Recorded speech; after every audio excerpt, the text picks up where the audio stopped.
domba bersama-sama dengan saudara-saudaranya,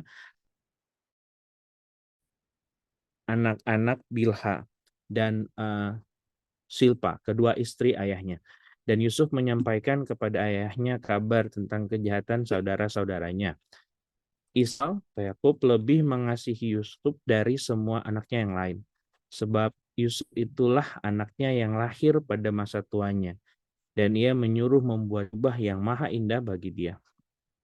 Setelah dilihatnya oleh saudara-saudaranya bahwa ayahnya lebih mengasihi Yusuf dari semua saudaranya, maka bencilah mereka itu kepadanya dan tidak mau menyapanya dengan ramah. Pada suatu kali bermimpilah mimpinya itu diceritakannya kepada saudara-saudaranya, sebab itu ini. Tampak kita sedang di ladang mengikat berkas-berkas gandum, lalu bangkitlah berkasku dan tegak berdiri. Sujud menyembah kepada berkasku itu. Lalu saudara-saudara berkuasa atas kami, jadi makin bencilah karena mimpinya dan karena perkataannya itu. Lalu ia memimpikan pula yang diceritakannya kepada saudara-saudaranya, katanya, aku bermimpi pula, tampak matahari, bulan, dan 11 bintang sujud menyembah kepadaku. Setelah hal ini diceritakannya kepada ayah dan saudara-saudaranya, maka ia ditegur oleh ayahnya. Mimpi apa mimpimu itu? Masakan aku dan ibumu serta saudara-saudaramu sujud menyembah kepadamu sampai ke tanah. Maka iri hatilah saudara-saudaranya kepadanya, tetapi ayah menyimpan hal itu dalam hatinya. Amin. Oke, jadi kalau Bapak Ibu baca Alkitab di pasal-pasal sebelumnya itu ceritanya tentang Yakub, sebelumnya lagi tentang Ishak gitu ya Bapak Ibu. Kalau diruntun terus ya itu ada keturunan seperti itu. Nah, saya seperti yang saya sampaikan tadi, Tuhan menunjukkan kepada saya beberapa hal, tapi utamanya adalah yang namanya pilihan. Nah, kalau bicara tentang pilihan, Bapak Ibu,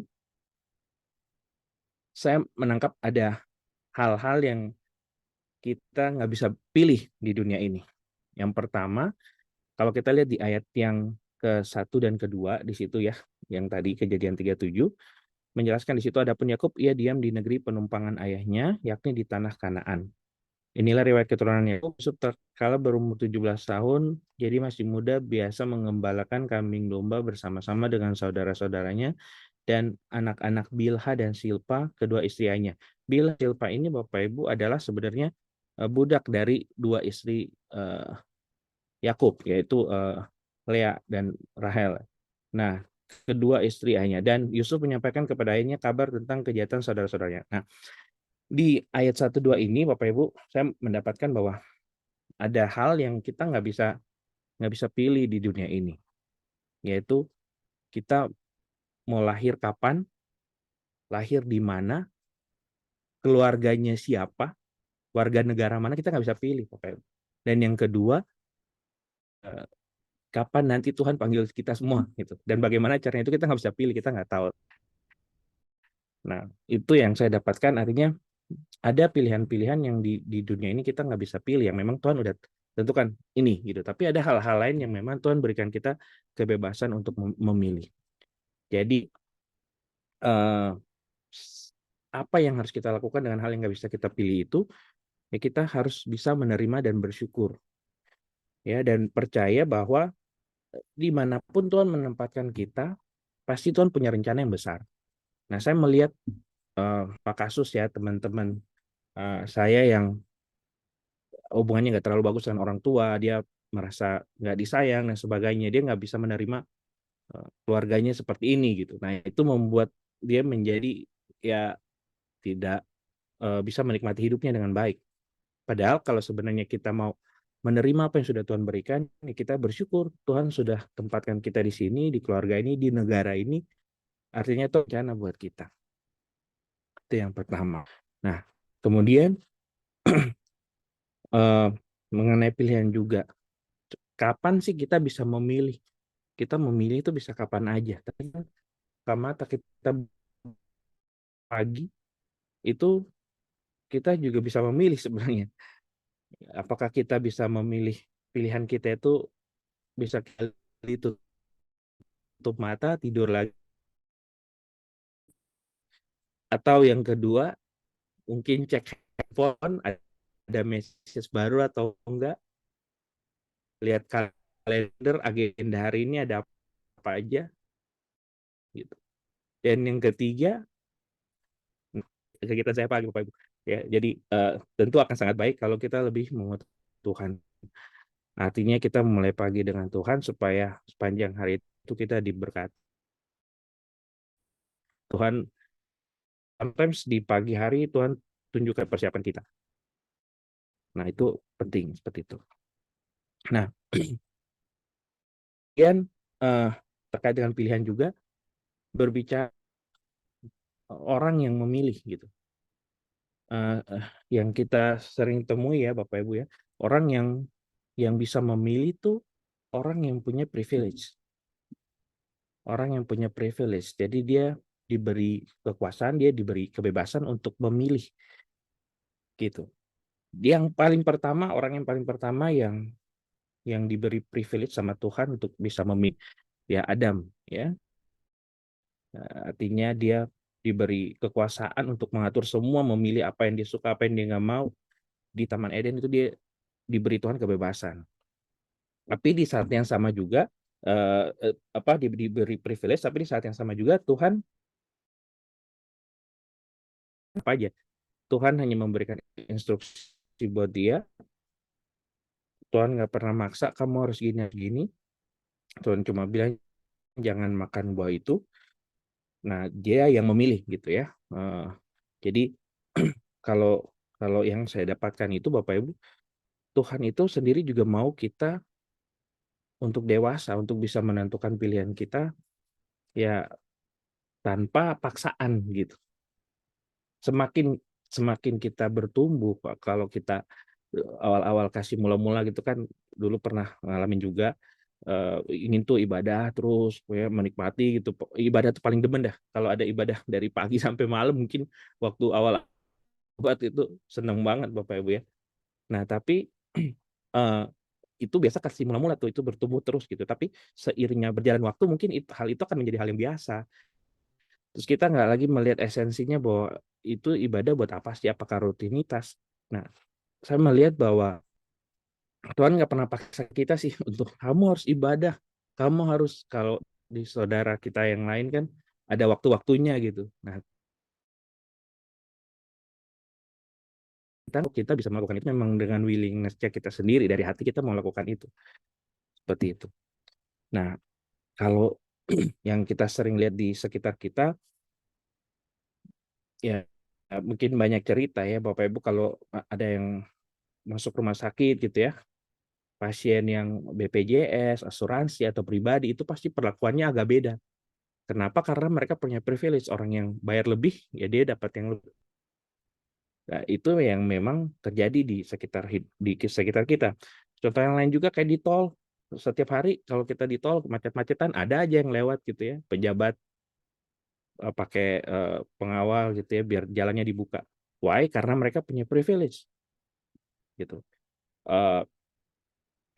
Yang kemarin beli tiket Coldplay sempat rame Bapak Ibu ya. Saya nggak kebagian.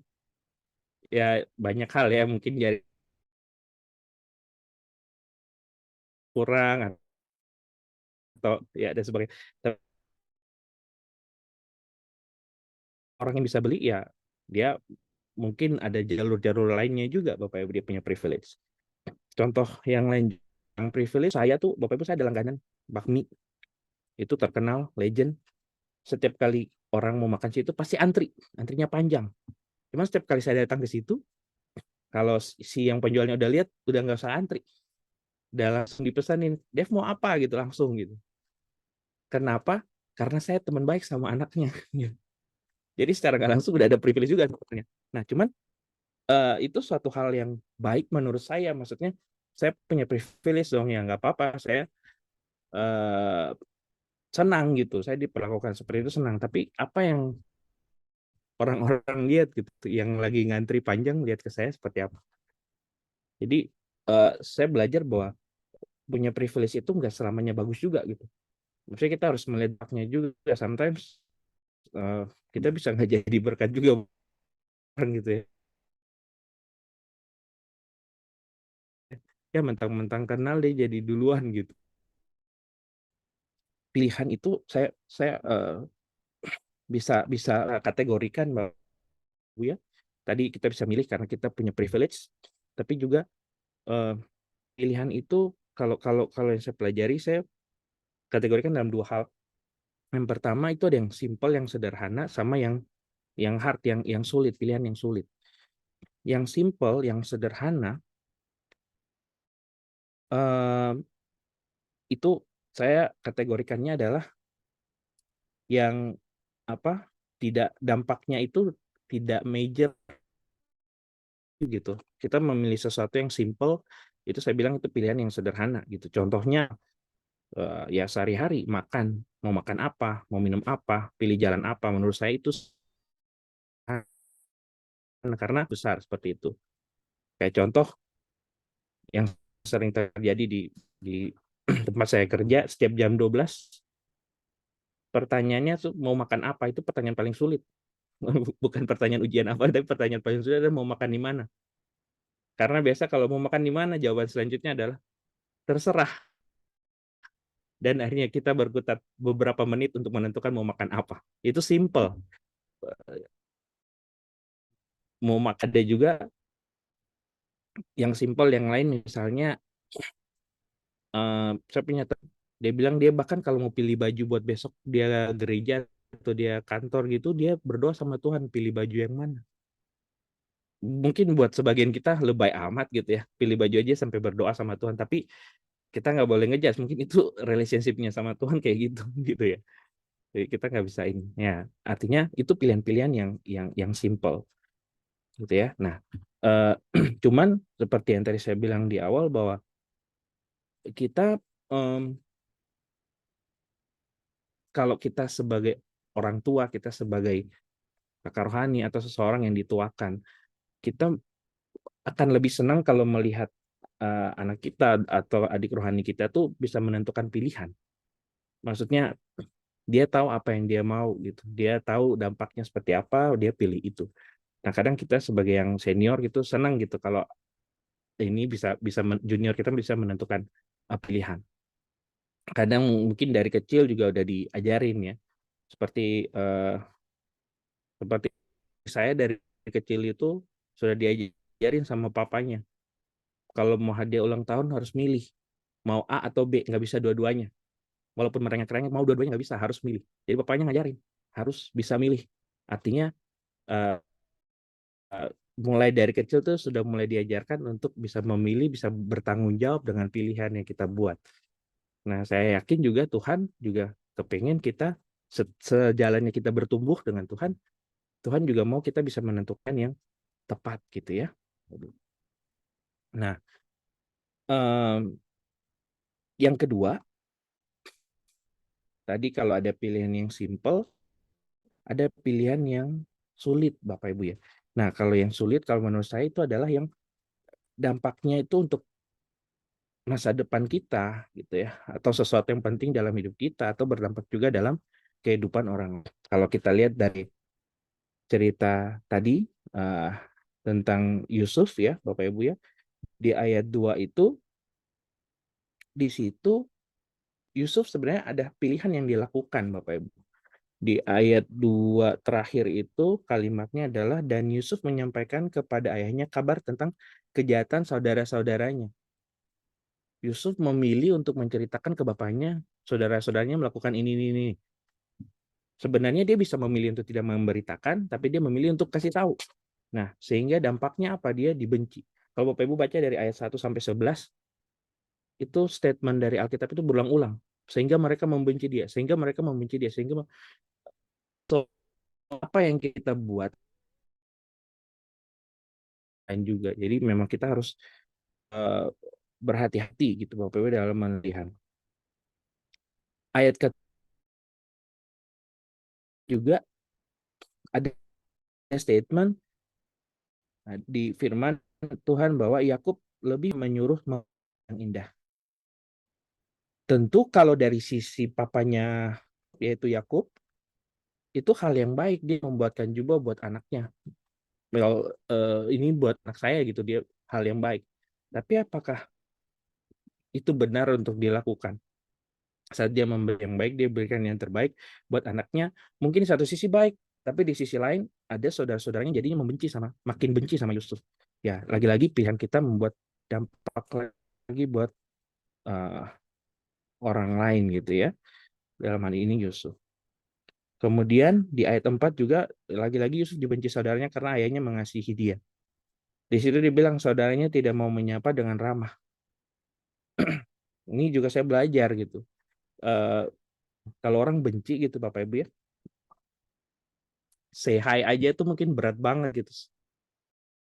Say halo atau selamat siang, shalom gitu mungkin berat banget. Ya dari hal yang sederhana gitu ya. Kayak saya juga kalau saya sulit, kalau saya lagi nggak suka sama orang, saya susah ngomong gitu, nggak bisa. Dan pasti terlihat dari mimik muka gitu, nggak bisa bohong. Seperti itu. Dan ya artinya dampak dari apa yang kita pilih, kita uh, lakukan itu perlu perlu dikonsider gitu ya. Nah, seperti tahun tahun depan itu Bapak Ibu akan ramai karena ada pemilu. Pemilu pasti udah mulai ramai sih tahun-tahun ini juga. Kalau saya jujur belum bisa menentukan pilihan, nggak segampang yang periode-periode sebelumnya. Yang periode ini saya mesti riset lagi akan milih siapa, saya nggak tahu. Nah, kadang kalau udah mulai pemilu gitu, antar teman udah mulai serang-serangan gitu ya. Kalau beda pilihan. Nah, kita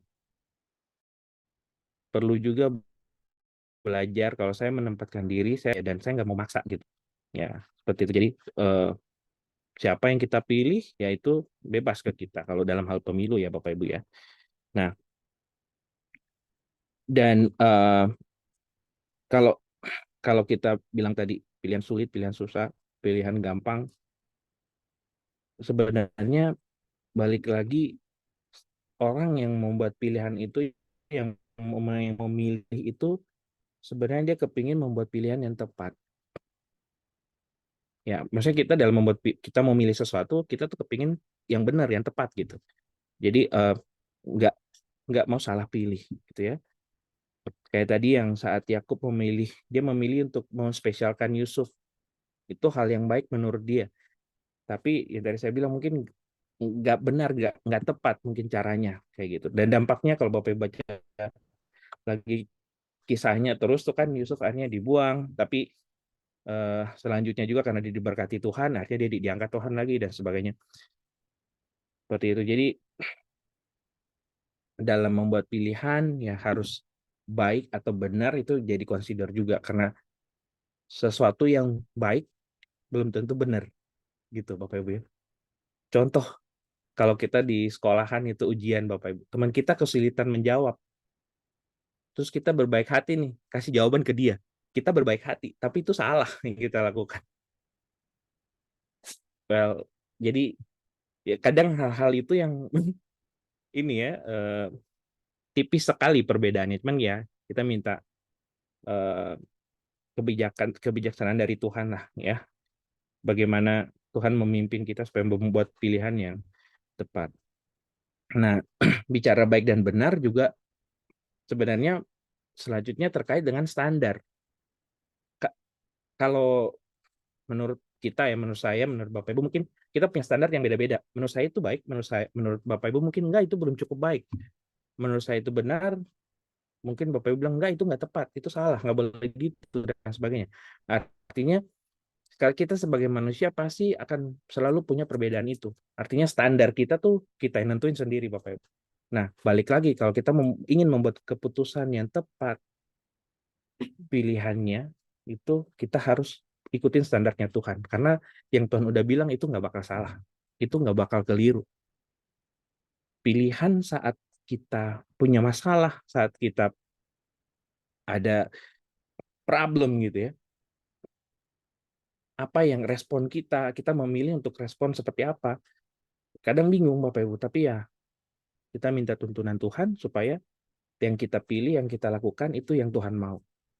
Jujur kalau saya orangnya kalau dikasih banyak pilihan malah bingung. Bapak Ibu, saya satu orang yang nggak suka milih sebenarnya. Misalnya ya mungkin ada hal-hal yang bisa pilih, tapi misalnya kayak kayak misalnya waktu mencari pasangan hidup, saya berdoa tuh, Tuhan kasih saya satu aja gitu. Selalu dulu maksudnya ya, kalau sekarang kan udah ada Bapak Ibu ya, udah nemu gitu. Terima kasih Tuhan, lagi di belakang dia. So, uh, saya selalu berdoa kayak gitu, karena apa, saya nggak mau milih gitu. Makanya dalam saya berhubungan juga saya selalu dengan satu orang, saya nggak mau lebih karena saya nggak mau milih.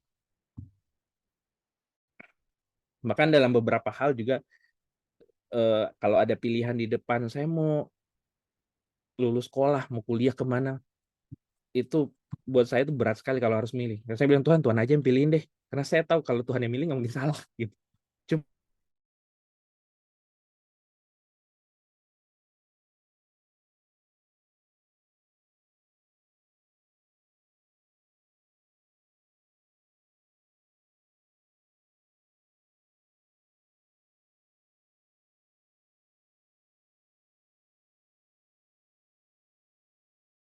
Yusuf Yakub di ayat 5 itu, Bapak Ibu, ayat 5,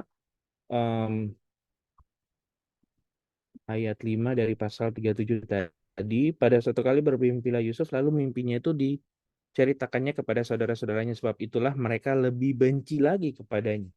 Sebenarnya yang dilakukan Yusuf itu benar. Maksudnya dia menceritakan apa yang dia mimpikan, Bapak Ibu. Artinya itu adalah sebuah kebenaran.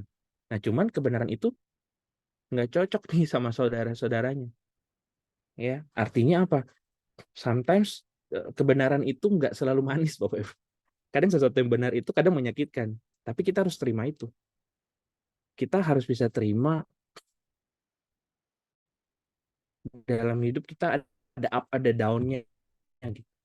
Saat kita down, ya itu kebenarannya, itu faktanya bahwa kita mungkin sedang ada masalah, bisnis mungkin lagi nggak lancar, atau di kantor ada banyak masalah. Tapi itu kenyataan yang harus kita hadapin. Itu artinya itu kebenaran bahwa kondisinya seperti itu. Cuman kita juga nggak boleh lose hope sama Tuhan. Artinya kalau kalau saya pribadi selalu kalau ketemu sama masalah, ketemu sama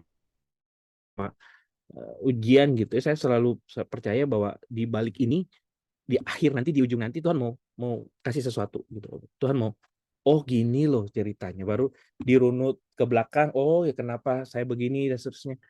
Jadi ujungnya itu saya selalu berdoa sama Tuhan, ya Tuhan, ini sekarang lagi ada masalah, lagi berat, lagi susah, tapi saya percaya bahwa di ujungnya nanti ada sesuatu yang memang Tuhan sudah siapkan nih, apa ya istilahnya, the price-nya tuh ada di sini gitu. Ini perjalanan yang sulit ini nanti ujungnya ada sesuatu yang Tuhan sudah siapkan gitu. Oke. Nah, uh, jadi itu Bapak Ibu yang saya share. Dan satu lagi, kalau dari uh, pilihan ya, terkait pilihan, ada Bapak Ibu satu olahraga yang setiap langkahnya itu adalah pilihan. Ada yang tahu nggak olahraganya apa? Setiap pilihan yang dia buat itu ada banyak kemungkinan yang lain.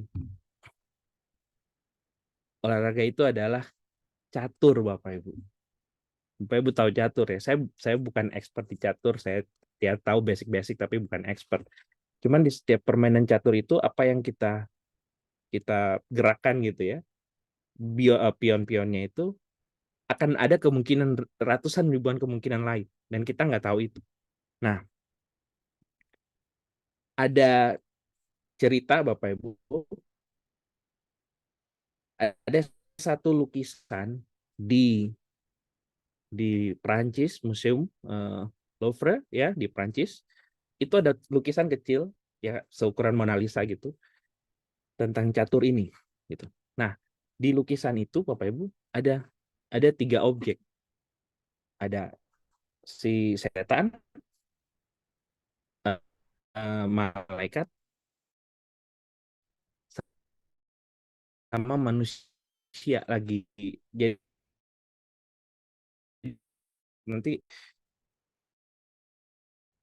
tapi kalau Bapak Ibu sekarang ke Prancis sudah nggak ada Bapak Ibu, karena dia tahun 99 itu udah ada yang beli, udah dilelang, jadi udah nggak ada lagi. Tapi intinya adalah cerita di Pain Skakmat. Kondisinya setan itu udah membuat si manusia mati langkah, udah nggak ada step lagi. Skakmat kalau dalam catur itu kan udah selesai itu, cek checkmate-nya udah selesai. Nah, ternyata Bapak Ibu lukisan ini terpampang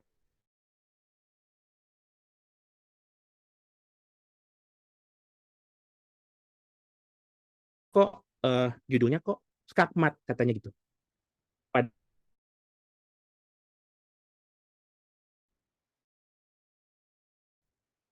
Sebenarnya si manusia masih ada satu langkah lagi, dia bisa mengubah keadaan Bapak Ibu. Dan Bapak Ibu tahu apa yang bisa dia lakukan? Ternyata pion king dari si manusia itu masih bisa bergerak satu langkah, yang akhirnya membuat si manusia menang, merubah keadaan itu. Artinya dia bilang ini judulnya nggak bisa skakmat karena ini menang nih. Kalau si manusianya gerakin kingnya menang. Si manusianya menang.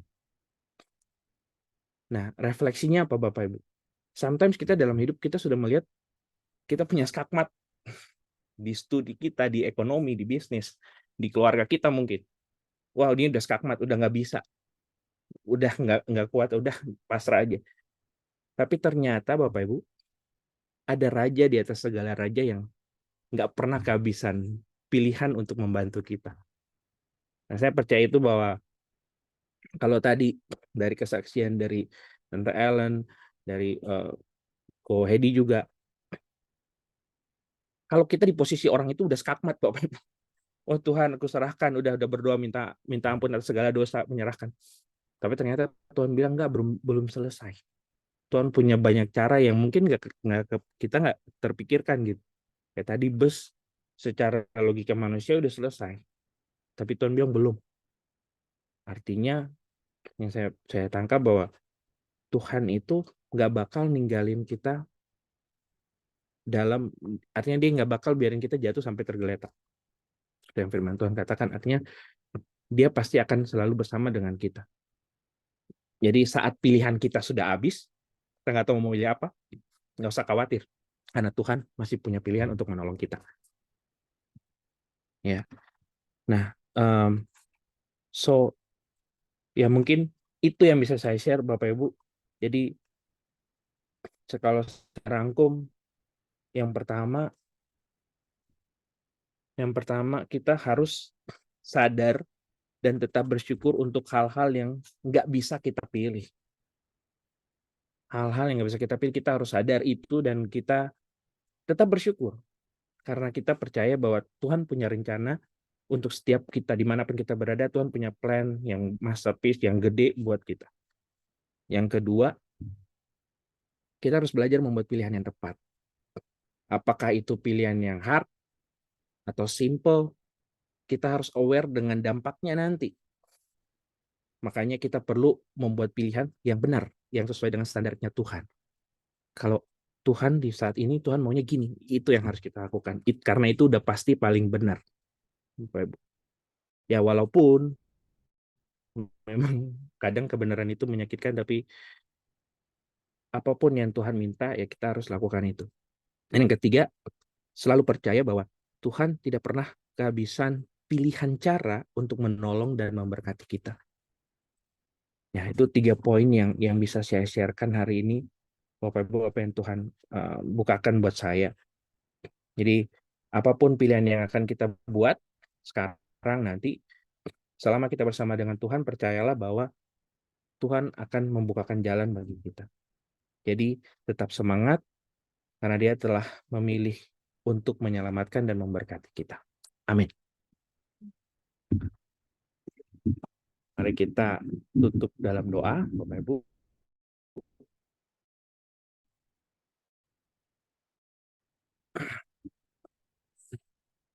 Terima kasih Tuhan buat sharing hari ini. Terima kasih untuk kesempatan. Terima kasih untuk firman yang boleh ditaburkan Tuhan. Kami percaya bahwa firman yang ditaburkan ini tidak akan kembali sia-sia, akan menjadi berkat buat setiap kami. Kami belajar bahwa kami harus terus bersyukur untuk semua keadaan. Kami bersyukur dan kami harus percaya bahwa rencana Tuhan itu ada dan buat setiap kita di ujung nanti ada sesuatu besar yang Tuhan sudah sediakan. Yang kedua, kita juga belajar bahwa uh, kita harus belajar membuat pilihan yang tepat sesuai dengan standar Tuhan. Dan yang ketiga, kita harus tahu dan terus percaya bahwa Tuhan tidak pernah kehabisan pilihan cara untuk terus memberkati kita. Terima kasih banyak Bapak. Detik ke depan, menit ke depan kehidupan kami semua Tuhan, kami percayakan ke dalam tangan-Mu setiap pilihan-pilihan yang mungkin nanti akan kami buat. Kiranya Tuhan membantu kami, memberikan wisdom Tuhan, memberikan kepintaran, marifat yang daripada-Mu, supaya apa yang kami pilih, apa yang kami lakukan itu sesuai dengan kehendak-Mu. Terima kasih Tuhan. Kami serahkan segala sesuatunya Bapa dengan mohon ampun atas segala saran dosa kami, dan biarlah nama Tuhan saja yang dipermuliakan. Dalam nama Tuhan Yesus kami berdoa mengucap syukur. Haleluya. Amin.